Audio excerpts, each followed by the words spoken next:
What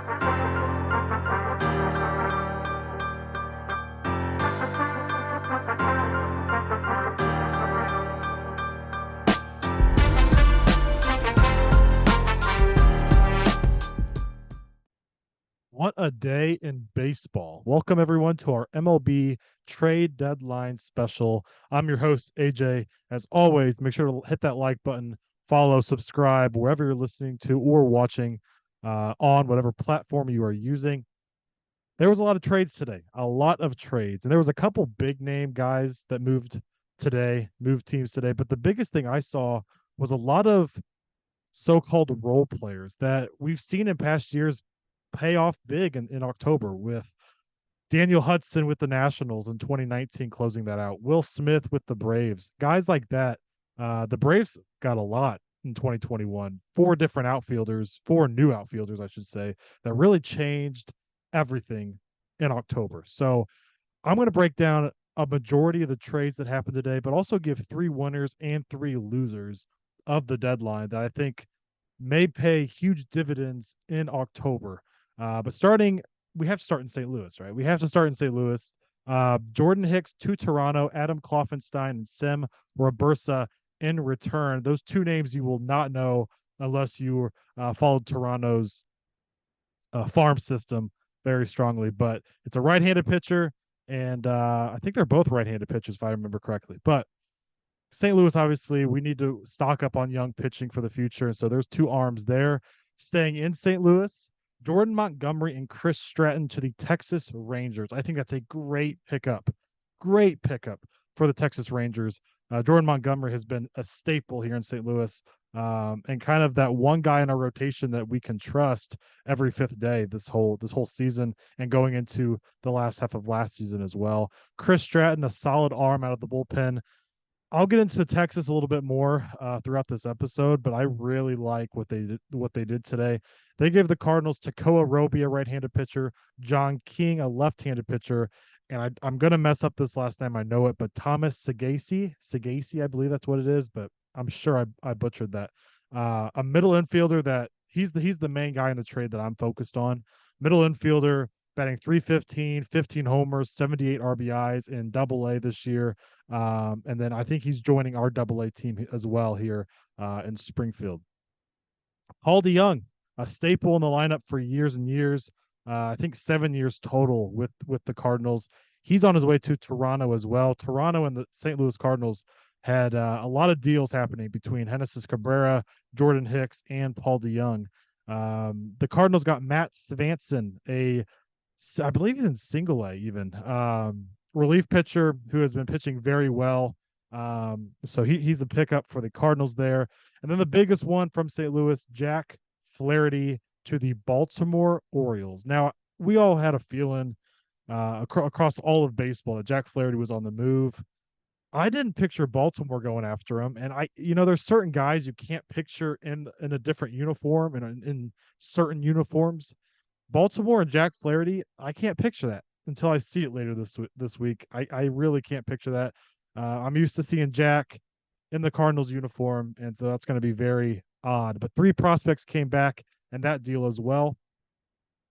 But around the league, Los Angeles Angels, they acquire Randall Grichuk and CJ Cron from the Rockies. If you guys did not know, Grichuk was drafted by the Angels, and obviously CJ Cron played for the Angels earlier in his career. So two guys returning to Anaheim to play for the Angels. I think that's a great pickup for the Angels, both of them. They need Trout and Ohtani healthy, but those are two guys that can really help that lineup that needs a lot of help. They obviously got Giolito a couple days before the deadline happened. Three really good pickups for the Angels. If you guys did not see recently, Taylor Ward went down, got hit in the face in Toronto by a fastball from Alek Manoah. So now they're even shorter with their depth in the outfield. So Randall Grichuk's a great pickup, and Randall's having a tremendous year. Randall used to be all power and nothing else, and now he's like a lot of making contact and an average guy instead of power, which is very interesting to see how he's developed over his career. The Rays, this is a very interesting trade to me.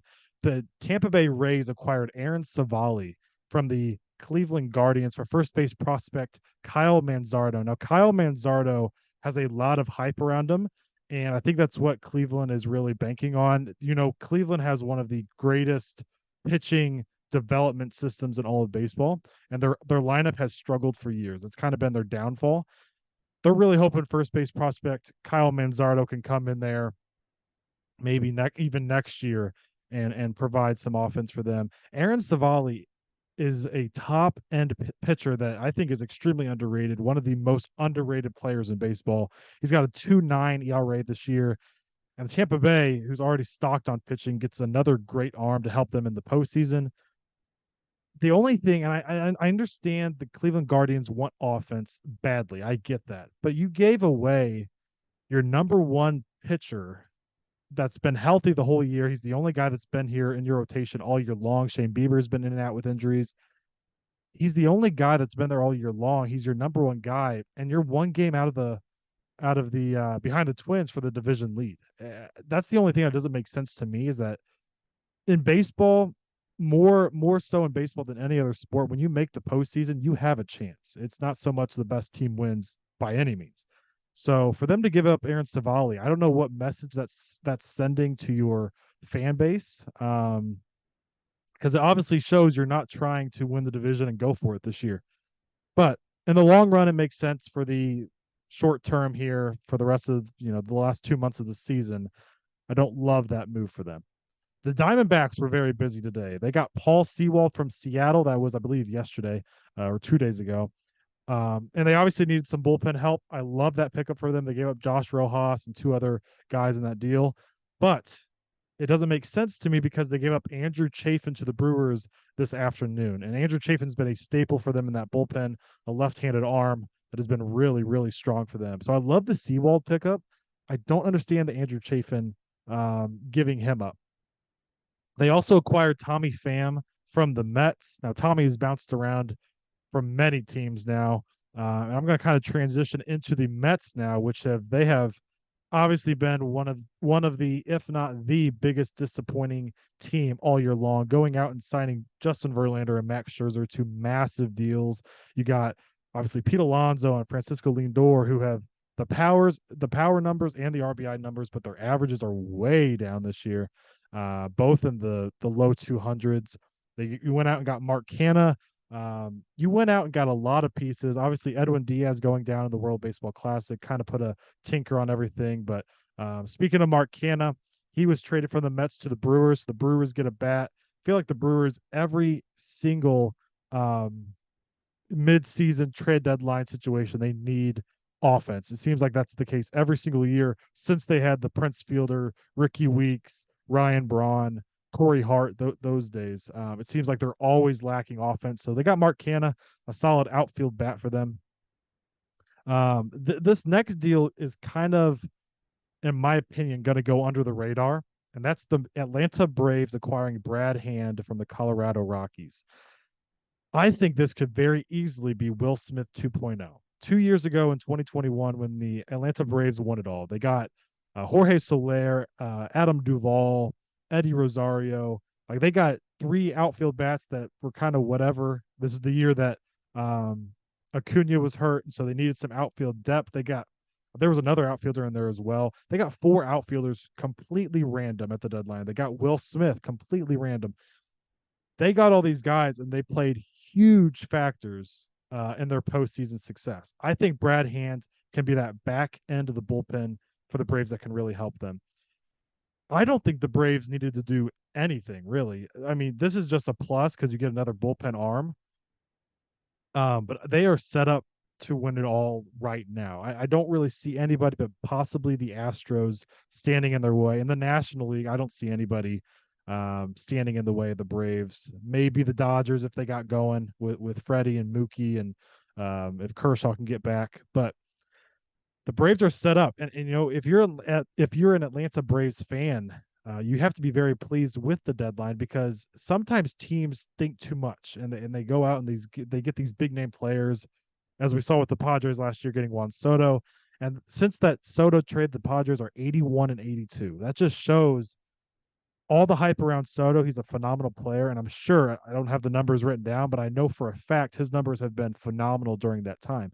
You had the Fernando Tatis suspension, like going all in and kind of just ruining team chemistry can really hurt your team's success. And so for them just going and getting a role piece like Brad Hand, I think is going to pay a lot of dividends that we don't really talk about until further down the line when we look back um, at it in the future. San Diego Padres, I mentioned them. They acquired G-Man Choi and Rich Hill from Pittsburgh. Padres have had the best rotation in baseball for the whole year, really. Blake Snell, Joe Musgrove, those guys have been phenomenal. Joe Musgrove has been ridiculously good his last like 12 starts. Blake Snell has won quite possibly two back-to-back pitchers of the month awards. I don't know if he'll win it for July, but he's right up there, and he won it in June. So I think Rich Hill's a good, solid back end of the rotation guy to have, and G-Man Choi provides some offense. They've really not had a lot of offensive help at first base. They tried Matt Carpenter, that hasn't worked. Jake Cronenworth has had a really down year, so that's a good pickup. G-Man Choi is very solid. Quite possibly the biggest deal of the day, though, was Justin Verlander returning to the Houston Astros. Houston has their ace back. Obviously, the Mets have been so disappointing, and giving up Justin Verlander and Max Scherzer are two like ridiculous deals, like insane deals right after you paid them an insane amount of money. But on the slight little bright side for the Mets, Drew Gilbert and Ryan Clifford are two outfield prospects they got in return. Those two guys both have the potential of being studs.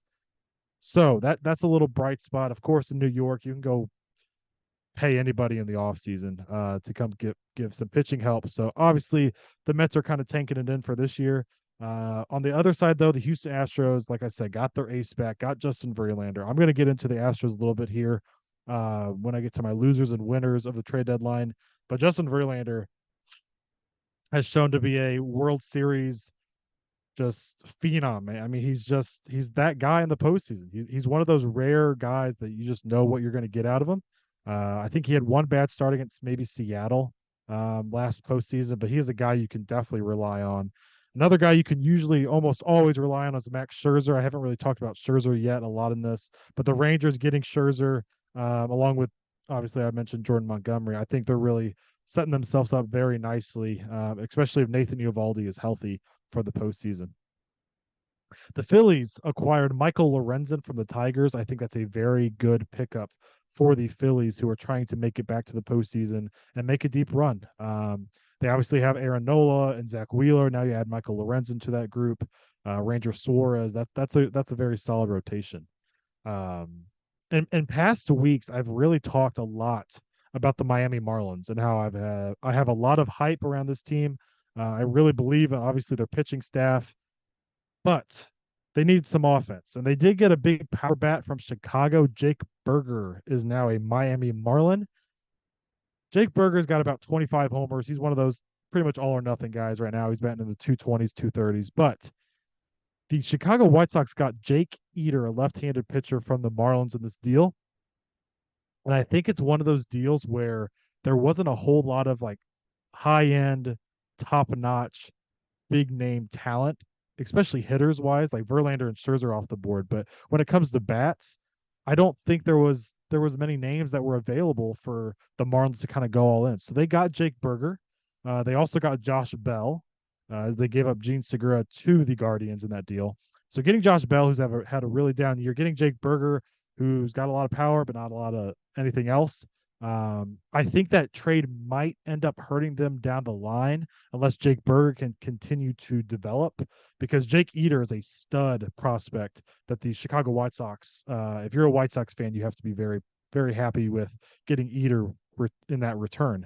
But if you're the Marlins, you're betting on Jake Burger to provide some power help, get Luis Arraez on base, and then you have Burger and Soler, and hopefully Josh Bell can get back to form because he's really not had a good little stint there in Cleveland. A couple more deals here. The Rangers acquired Austin Hedges from Pittsburgh. Austin Hedges offensively is quite arguably the worst offensive player in baseball. I mean, he's got an OPS under 500, But behind the plate, he is universally known as one of the best defensive catchers, one of the best framers in baseball. His framing metrics are off the charts. And with Jonah Heim dealing with some injuries, that's a great pickup for the Texas Rangers. I mentioned the Marlins acquired Josh Bell. The last trade here, it was one of the last trades. There was a couple other ones I didn't mention that weren't big name guys. I'm mentioning this trade because it's a big name team. The Yankees acquired Keenan Middleton from the Chicago White Sox. I'm mentioning this because the New York Yankees obviously have a lot of talk about them no matter what's happening in the season. But they've really aren't showing what direction they're going. They're kind of just sitting in the middle of the pack at the All-Star break. I said they're going to completely fall out of the race and not even make the playoffs. Not even come close, I think is what I was saying over the All-Star break. And with all the talk today about possibly moving Harrison Bader, I know they were in talks with the Cardinals about Dylan Carlson, maybe even Jack Flaherty. They got Keenan Middleton, who's a solid seventh inning guy. But they didn't go out and get anybody, to really put them over the top and help them down the line this year or in future years. That's something to definitely note because it's the Yankees. I do have three losers though and three winners of the deadline. Starting with my three losers, we'll get the bad out of the way first. My number three loser is the San Francisco Giants. Now the Giants got AJ Pollock. That was all they did. And they are 2.5 games back in the National League West. You would think they would go out and get a big arm or a big bat to really help put them over the top and help bring success to the rest of these final 2 months, but also into the postseason. When besides the Braves, it's kind of up for grabs. Like you could make the NLCS pretty easily if you would have gone and made a big move. Now they still might make the NLCS, but you're kind of locked in with what you got now. With the Giants, I didn't put them higher on my list when it came to losers though, because they're, in my opinion, they're really all in on Shohei Ohtani this offseason. Like Shohei Ohtani's obviously focused on playing in California. San Francisco's in California. I thought the Giants were going to get Aaron Judge. They were obviously in on Carlos Correa. So they have the money built up now to go pay a Shohei Ohtani. And Shohei Ohtani might very well move to San Francisco. I mean, if he wants to stay in California, it's not a huge difference between LA and San Francisco. So that's something to keep an eye on in the offseason. I think that's why they didn't really do a whole lot at this deadline. My number two loser is the Cincinnati Reds. The Reds, for the first time in years, are actually currently leading the NL Central with 2 months remaining in the season. And for them not to do a single thing blows my mind. Like, you have to go do something. Their pitching has been exceeding expectations with Hunter Green and Abbott. Hunter Green's coming back from injury soon. But they have some guys in that rotation that weren't expected to be great this year and have overachieved. I'm talking about obviously Abbott has been phenomenal for them. Graham Ashcraft has been up and down for them, but he's a power arm in that rotation. Brandon Williamson, a tall lefty. But for them not to do anything, they've had the hype around Ellie De La Cruz, obviously, and Matt McClain has been a great addition for them. They were even talking about moving Jonathan India to provide room for Noelvi Marte, who's coming up through AAA. But they're just going through this, young movement right now, and you would think they would try to go out and get something. But like I said, there wasn't a huge emphasis on bats this trade deadline. There wasn't a big name bats that were moving around. A more pitching focus, which they could have gone and bolstered that some more, and they didn't do that. They obviously could have tried to get a bat somewhere. They didn't do that at all. So I'm kind of disappointed in the Reds because I think they can still win this really bad NL Central, but I don't think they're going to be setting themselves up very nicely for October. And then my number one loser, this MLB trade deadline, I mentioned them at the very end of all the trades that I listed off, is the New York Yankees. My biggest thing is there's no help they got for the current squad, and there is no direction for the future. It is Aaron Judge and everybody else. They locked up Aaron Judge, obviously, and there's a bunch of aging stars on that team. Obviously, it's the Yankees. You can go really change your whole team in an off season with all the money that they have, with that being such a big market. But Giancarlo Stanton's getting older, and Josh Donaldson's obviously already old. Garrett Cole's only getting older. Carlos Rodon is older than what people think. So they have all these guys they're kind of aging. Obviously, Garrett Cole's still in his prime. Aaron Judge is obviously in his prime.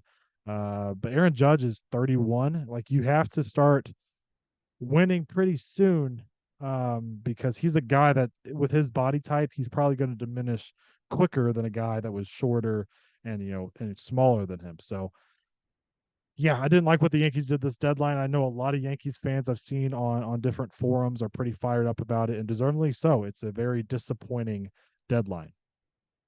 All right, that's all the bad out of the way. Let's get to our three winners of the deadline. An honorable mention I have is the Pittsburgh Pirates. The Pirates didn't do anything to compete this year, but they've set themselves up very nicely for the future. They signed Rich Hill, G-Man Choi, Austin Hedges, and Carlos Santana, all on very small contracts in this past offseason. And they have moved all four of those guys at the deadline here. Those four guys are veteran guys. Um, Obviously, Rich Hill's 45 years old or whatever he is, and Austin Hedges has been around, seen a lot of different pitching staffs. Carlos Santana, G-Man Choi, they move them all, and it makes a lot of sense. Now, the returns they got wasn't a lot for these four guys, but these four guys have helped develop these young guys in their organization, and then you just flip these four guys at the trade deadline is perfect in my opinion.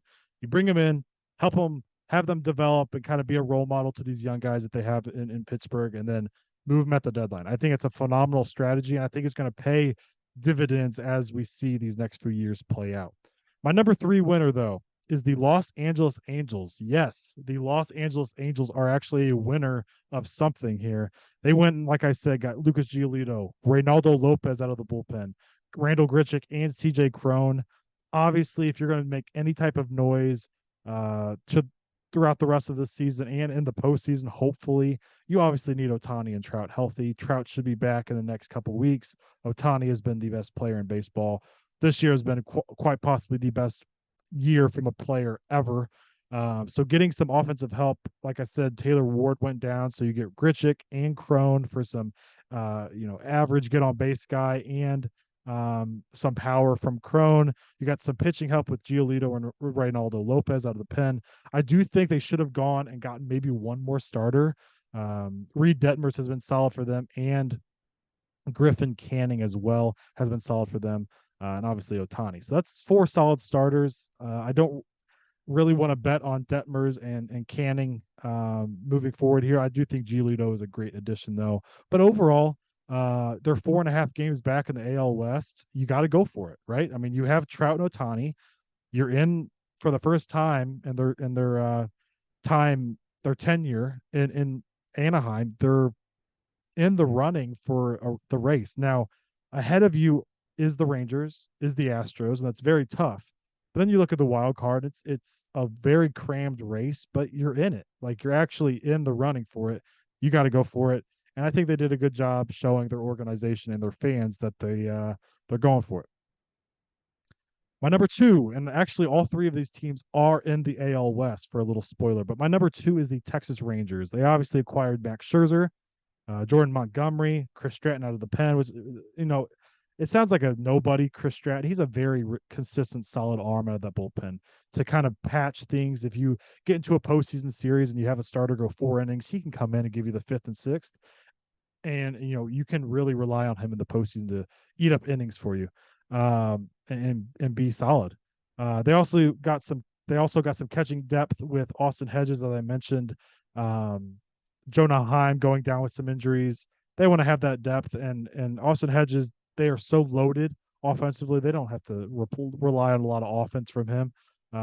So he can really catch that staff. Now, that's a weird dynamic because you don't really see catchers move teams that much in the middle of the season because they don't really get a whole feel and get real familiar with the staff. So hopefully he can, for the Texas Rangers' sake, can kind of develop into that and mold into that system. But you get Max Scherzer and Montgomery to go with John Gray and Martin Perez, and hopefully Nathan Eovaldi is healthy. This team is a serious contender. We know about their offense already. And then you go into a postseason series with possibly having Eovaldi, Scherzer, Montgomery, and then Martin Perez or John Gray. Like that's a very, very good rotation to have going into the postseason. All right. I also didn't mention Dane Dunning, who has been very solid for them as well. But my number one winner of the deadline, and they only made one major deal, but that's the Houston Astros. They get their ace back in Justin Verlander. I honestly believe Verlander and Framber Valdez is the best 1-2 in baseball. I mentioned Eovaldi and Scherzer. I think they're up there for sure. Obviously, you have Nola and Wheeler and others, but Verlander and Framber Valdez is pretty nasty. And as we're filming this episode, Framber Valdez threw his first career no hitter in a shutout over the Guardians. So the Guardians, who obviously are missing a lot of offense, like I mentioned earlier, they get no hit by Framber Valdez tonight. So how about perfect timing in the episode for that? But yeah, Verlander, Valdez, I think is the best 1-2 rotation in baseball, best two pitchers. And this team's been there and they've done that. They obviously won it last year. They've been contenders the last 6 years after not being contenders for the prior 5 years. And there's something about Justin Verlander, Max Scherzer. There's something about those two guys, Kershaw, that they're not in their prime per se, but they're still very productive and can be number one, number two starters in your rotation. There's something that they bring, just a calm presence to everybody else in that clubhouse, because you know what they're going to do. You know they're going to be their number one guy. You know they've been there. They've been successful in the postseason. For Verlander and Scherzer's sake, they've both won World Series. They've been top end guys when they've needed to be. So there's something that kind of trickles down to the rest of that rotation in Houston and hopefully now in Texas. There's something with Houston in comparison to the Texas Rangers, where besides Scherzer, nobody on that team has been in a big moment situation, let alone like World Series type stuff, and especially in the rotation. Talk about the Astros; all those guys have been here, and they've done that. They won it last year. So there's something about the presence that Verlander can bring, and I honestly think the Astros and Braves are just waiting for a matchup. I really don't know who can really compete with both teams. Like I hope the Angels go crazy and win it, but I don't think that's the case. The Rangers have all the pieces, and I do think they're a serious contender. But I would have to go with the Astros. They have that experience, and playoff time is a different breed. So we'll see how it all plays out these last 2 months and into the postseason. I do have 3 teams, though, to finish up this episode that I'm very disappointed with at the deadline here. Number one, the Miami Marlins. Obviously, I mentioned there was no big bats available. I think they should have done more than Josh Bell. And who was the other one? Josh Bell. I'm drawing a blank. Let me find it here. Jake Burger and Josh Bell. Those two guys are solid, and they have the potential to be better than what they've performed. Obviously, Jake Burger's been a huge power guy, but Josh Bell more so can be better than he has performed in Cleveland. But I wish they would have tried something massive and got somebody. Now I can't think of anybody off the top of my head, but I wish they would have done a little bit more. The Cincinnati Reds, I mentioned how disappointed I was with them earlier and that they were one of my losers. But I'm just really disappointed in them because they've been so bad for so long. Even though I'm a Cardinals fan and they're in our division, like they can go out and get somebody to really help right now. And they didn't do that. Like this is the time you got to do it. You have a chance to like, especially for the Reds' sake. This doesn't come around all the time where you have this young, youthful movement and you can go out and get some veteran presence. Like, what if they would have gotten a Verlander or a Scherzer? Like, what do you think that would have done to that rest of the team? Talking about that trickle effect of just a calmness and a confidence to everybody.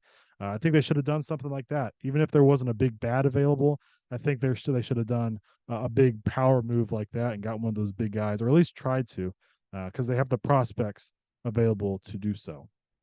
My third disappointed team, I do love their addition of Jack Flaherty, but it is the Baltimore Orioles. Now, the Baltimore Orioles needed some top end pitching.